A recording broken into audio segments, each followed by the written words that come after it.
That's a little one chord backing track on an A7 chord, and I'm going to use that as a way to demonstrate some of my strategies for playing on dominant 7th chords. So let's talk about kind of some of the basic ideas, and then I'll give you some ideas for improvising. So we've got an A7 chord here, so our chord tones are A, C sharp, E and G. Now it's a really useful thing to know where all of those chord tones are, so learn those arpeggios.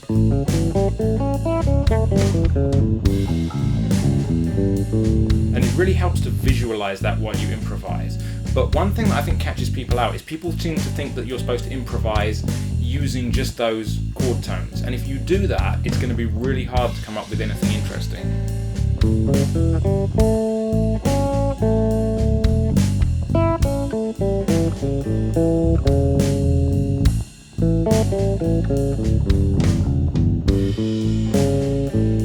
Okay, so you see, if you just use the chord tones and nothing else, it sounds really just ordinary and not very interesting to listen to.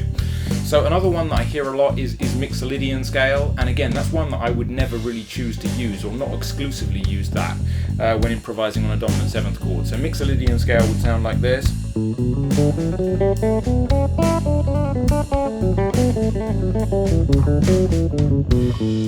Now that's what I would call all of the inside notes. So it's kind of, dominant 7th chords are really, you think of them as chord 5 in a particular key. So you can think of A7 as being chord 5 of D major. And so essentially a Mixolydian would just be using all of the notes from a D major scale.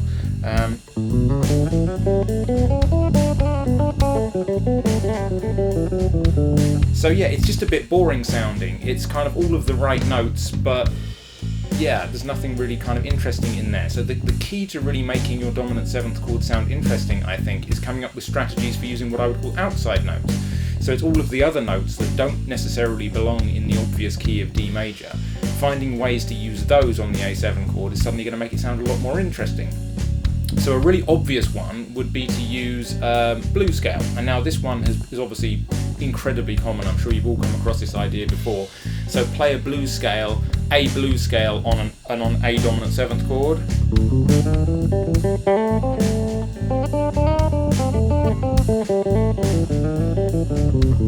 Sounds bluesy. It's called the blues scale for a reason, and you know, it's a very common thing to do, is to use that idea. But why does it work? Why does that blues scale sound cool against the dominant 7th chord? Well, it's an interesting mixture of inside and outside notes. So you've got 6 notes in that scale, and you can kind of split it into 2 halves really. So if you think about the top half of the scale, you've got the root note there, you've got the 7th, you've got the 5th. Now they're all chord tones. They all come out of that A arpeggio. But then if you take the first half of the scale, you've got these notes here. Now those are all much more uncomfortable sounding notes that don't really belong. And so you've got the kind of 2 halves of the scale, the inside and the outside, and it's kind of combining that together that creates these interesting kind of lines.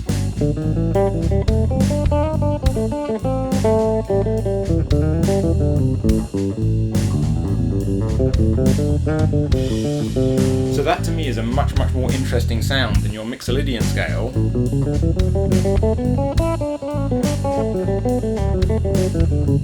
which is just playing all of the right notes in inverted commas.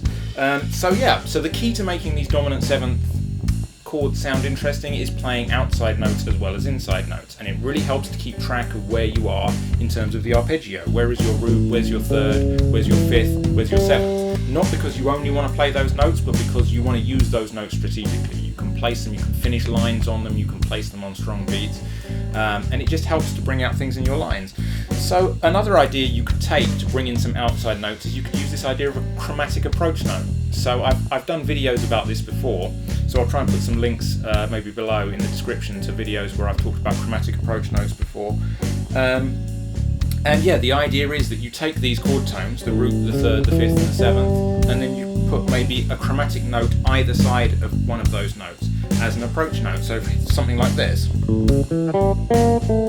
So that's just adding one extra note that's not in that arpeggio, and it's a semitone above the root note. So you go from the chromatic note above, land on the root note, and you can do that with any of the notes in the scale. So you could go, so that's a chromatic note up to the 3rd, down to the root, down to the 7th, up to the 5th. So all of those kind of ideas.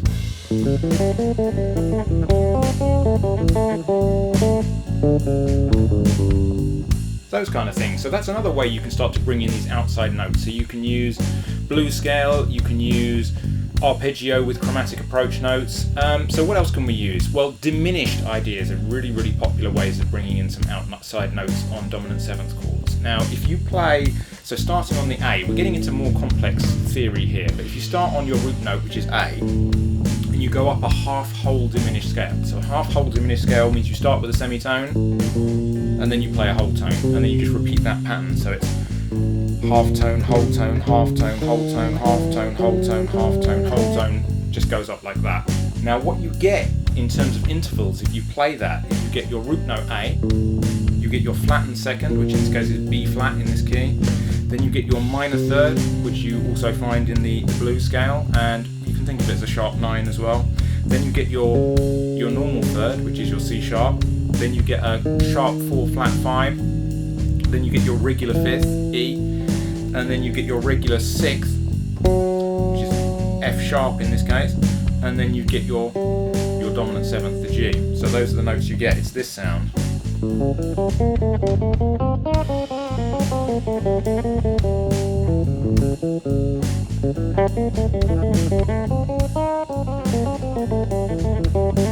So that's a bit more of a jazz sound, and you can combine that together with your kind of basic blues scale ideas, and it can create some interesting ideas. Again, I've done another video on that, which I'll try and link. So what's another one that we can use? So if we go back to our Mixolydian scale,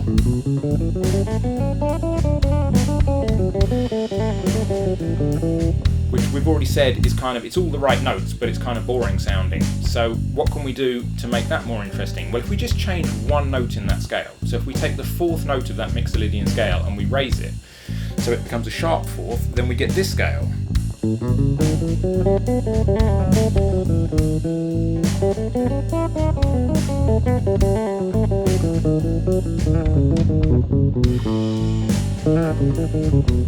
So that's your altered note there, that's your sharp 4th or sharp 11.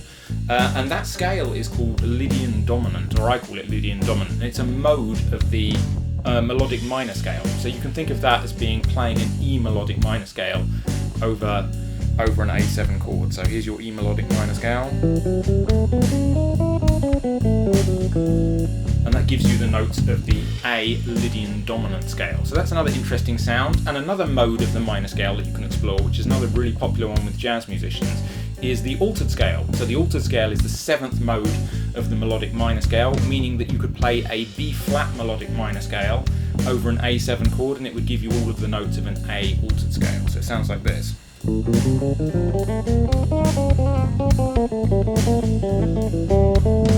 So again, you can mix that together with blues scale ideas, with diminished scale ideas, with anything you want really. So it's just another idea to throw into the melting pot.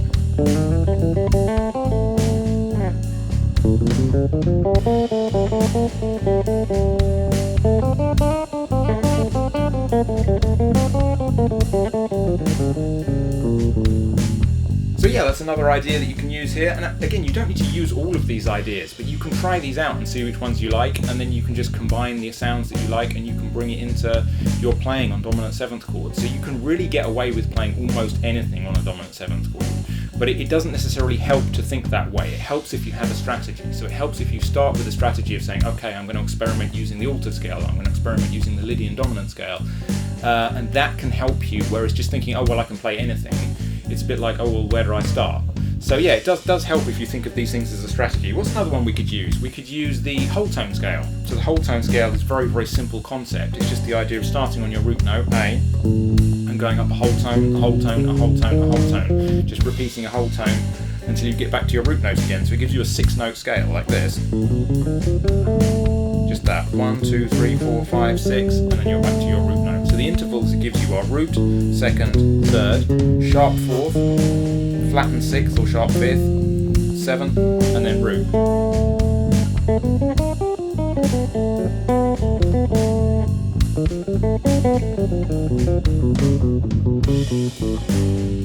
So yeah, all of these different ideas that I've come up with here, try experimenting with all of them individually, and eventually you'll find that you come up with your own style of playing on these things. It's just kind of comprised of all of those things. So when I'm thinking about playing on a dominant 7th chord, I don't generally think about any of those things specifically, but I just think about coming up with melodic ideas that use outside notes, and there's just those sounds are all in there, so they're all part of what I'm playing when I play on a dominant 7th chord.